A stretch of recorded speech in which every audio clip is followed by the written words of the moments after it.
In 2022, the LEGO Corporation invested $1 billion into Epic Games, with the intent to, quote, build a fun place for kids to play in the Metaverse. It affirmed what many had theorized, that Epic was looking to turn their most profitable game, Fortnite, into a social metaverse where anybody can do anything. The news went quiet for a while, until rumors picked up in the summer of 2023 that something big was in the works involving LEGO and Fortnite. Some theorized that the upcoming Chapter 4 Season 5 would be a short LEGO-themed season, but that doesn't make very much sense considering how family-friendly LEGO is. And it's a shooter game. That ended up being Season OG, and when that ended, players were thrust into a live demo of what was to come.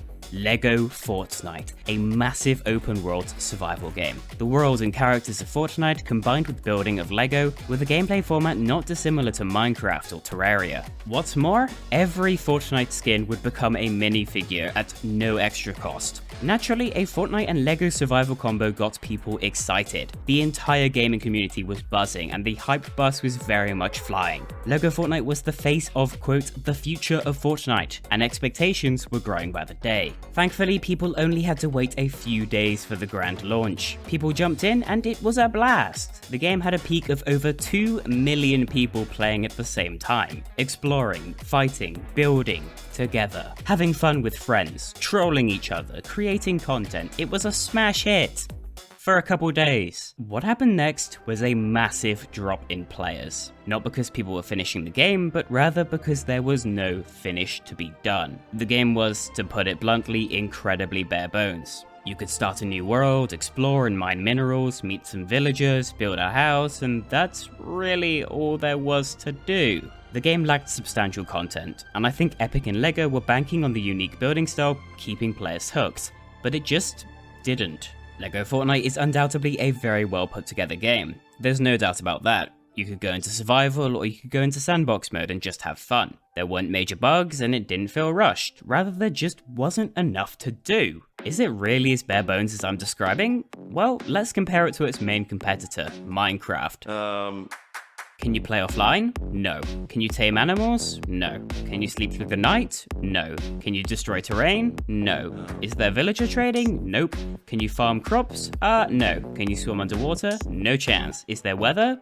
Kinda. Are the worlds infinite? No. Can you share your worlds online? No. Can you engineer and wire contraptions? Nope. Is there endgame content? No, there's not. Is there a hardcore mode? No. Are there extra ways to play like Skyblock? No. Can you create mods and texture packs? Hell no. Oh, and those LEGO styles? Only a few skins had them, and while they were working on the rest, the vast majority of item shop skins could not come back for months, leading to a winter of very boring shop rotations, to say the least. LEGO Fortnite was very quickly forgotten by a lot of people. An empty, lackluster experience that clearly needed more time in the oven. People were disappointed, the naysayers were validated, but Epic said nothing. They just went on their Christmas break. But in the new year, Epic got back to work, patching and fixing up a ton of the minor things people noticed and adding some small features like launch pads and hunting daggers. It wasn't really enough, but it was something. For the most part, the community was still unsatisfied. It only got worse when they announced LEGO kits, sets that you would have to pay to unlock. And these weren't cheap either. These digital LEGO sets cost 20, even 30 bucks a pop, and that only made the outrage worse. They're trying to milk the player base dry before the game dies. Right? Nearly 3 months after the game's launch, the first major update dropped. Gone Fishing. Gone Fishing added, well, fishing, along with a variety of tiered rods, different fish to catch, a lot of different fish to catch, food processing, spyglasses to zoom in with, compasses, charms to augment your player, more villagers, and more building materials. Okay, now we're getting somewhere. Some substantial changes.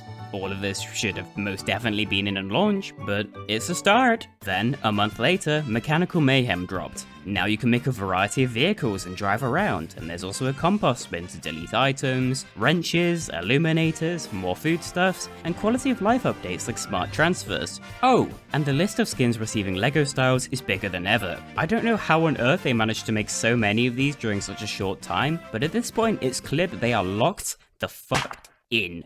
The next month, farm friends. Finally, you can tame animals and keep them in your village. Also, pigs! The cutest of the animals. There are also more hostile creatures too, like bears, and different variants for animals based on the biome they spawn in. There are big UI changes to improve the village building experience, and once again, a ton of new LEGO styles. Just a week after Farm Friends, a massive Star Wars themed update dropped. LEGO and Star Wars have history, as does Fortnite and Star Wars, so this collab only makes sense. The Rebel Adventure brought a whole new section of the world with a Star Wars themed village, Empire campsites, bowcasters and other Star Wars weapons, and the legendary lightsaber, actually the strongest weapon in all of LEGO Fortnite at this point. This update also introduced the first ever paid LEGO Pass. These passes basically feature one skin and a ton of those LEGO kit parts, so you don't have to drop an arm and a leg just to build a damn house. This one had Chewie. The next update brought some well overdue features, in Cozy Mode and Expert Mode. Think of them as peaceful and hardcore from Minecraft. In Cozy Mode, harder enemies don't spawn, players keep their items when they die, and stuff like hunger and temperature are turned off. In Expert Mode, there are new Storm Wild enemies, regular enemies are harder, and if you die, it's game over. On top of that, there's the Totem of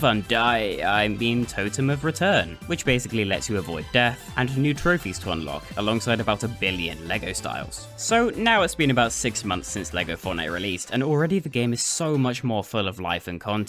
A few months passed and fast travel was added via the battle bus, along with the ability to finally change your world settings after creating it. Can't believe that wasn't already a thing. Oh, and look, redstone, pressure plates, trigger plates and balloons, plus new vehicles and the codex to document every creature and item that you've encountered. It is here, 9 months after the launch of LEGO Fortnite, that I believe it was finally almost at a point where it could have launched with enough content to sustain players. It makes you wonder, why didn't they take an extra year to add polish and add more features? Seems like they were trying to get out the door before checking that they actually had their keys. But the updates don't end there. The next month brought LEGO Fortnite's biggest update of the year so far. Lost Isles. This update added a brand new dimension featuring tropical forests, floating islands, and Klombo! And LEGO Klombo that you can ride! And structures to loot! And enemies to fight! Not to mention pirate muskets, flintlock pistols, new shields, throwing spears, the rune forge to essentially enchant your tools, scary golems, new fruits to eat, craftable airships and tanks. Lost Isles also brought the second LEGO Pass featuring Island Adventure Peely,